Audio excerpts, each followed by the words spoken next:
महिला दिवस मनाने तो जा रहे हैं हम, लेकिन क्या सही मायने में जो हम ये दिवस मना रहे हैं इसके प्रति हम सतर्क हैं? यदि हैं तो आज भी हमारे समाज में जब बेटी पैदा होती है तो वो खुशी क्यों नहीं मनाई जाती है जो एक बेटा के पैदा होने पे मनाई जाती है?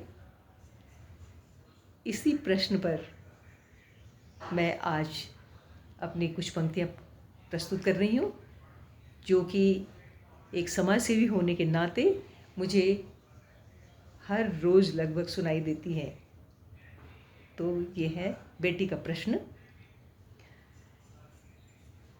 पूछ रही बिटिया रानी समाज से, पूछ रही बिटिया रानी समाज से, है किसी के पास इतनी सामर्थ्य तो जवाब दे दे उसे। पूछ रही बिटिया रानी आज समाज से, आज़ादी का अर्थ है किसी के पास? जवाब तो दे दे उसे। उसके पैदा होते ही घर की रौनक क्यों बदल जाती है? बेटी के पैदा होते ही घर की रौनक क्यों बदल जाती है? माँ लगा से सीने से उसे किन ख्यालों में खो जाती है? पैदा होते ही बिटिया की सुरक्षा की चिंता क्यों सताती है? गोद में लेते ही दहेज जुटाने की चिंता क्यों हो जाती है? बेटी के पैदा होने पर आवाज़ धीमी क्यों हो जाती है? बेटी के पैदा होने पर आवाज़ धीमी क्यों हो जाती है? खुशी के माहौल पर उदासी की चादर क्यों लिपट जाती है? आज़ाद देश में बिटिया की आज़ादी आखिर कहाँ खो जाती है? पूछ रही बिटिया रानी, उसकी खुशियाँ सिसकियों में क्यों बदल जाती हैं? कभी दहेज तो कभी इज्जत के नाम पर क्यों वे जलाई जाती हैं? दें जवाब, आखिर कब तक देंगी वे अपनी खुशियों की आहुति? जानती है बिटिया, नहीं है कोई जवाब गूंगे बहरे समाज के पास। कमर कस लक्ष्य साध, अब स्वयं जगानी होगी अपनी खुशियों की आस। भर हुंकार शक्ति का समाज को जगाना होगा, भर हुंकार शक्ति का समाज को जगाना होगा। हे मानव, सोच जरा, बिन बेटी के घर तेरा कैसा होगा?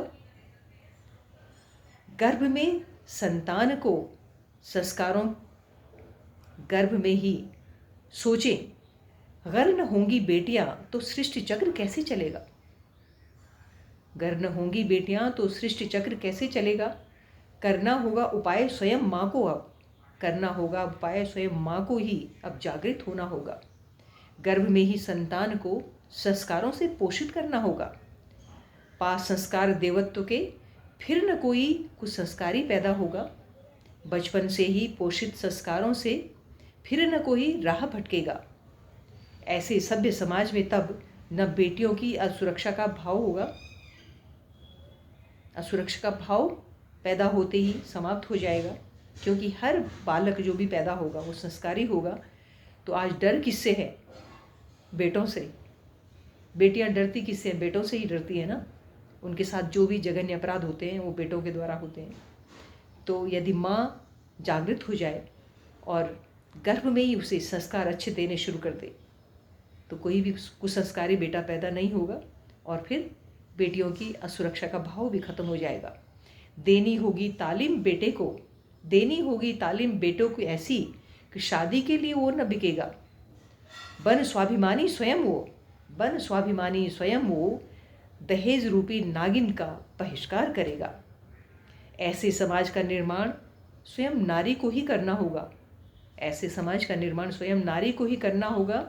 नारी को ही नारायणी बनना होगा, नारी को ही नारायणी बनना होगा। क्योंकि जब बेटा कुछ गलत काम करे तो माँ सबसे पहले छुपाती है अपने बेटे की जो भी गलतियाँ हैं। तो यहाँ पर उसे छुपाने की जगह पे क्या बनना होगा? नारायणी, अर्थात अपने दिल को मजबूत करके उसको सही राह पे लाने के लिए जो भी कठोर दंड देना पड़े उसे देना होगा। हाँ, नारी को ही नारायणी बनना होगा, तभी इस धरा पर बिटिया को सम्मान के संग जीने का सही अधिकार मिलेगा, तभी बिटिया को सही अधिकार मिलेगा। धन्यवाद।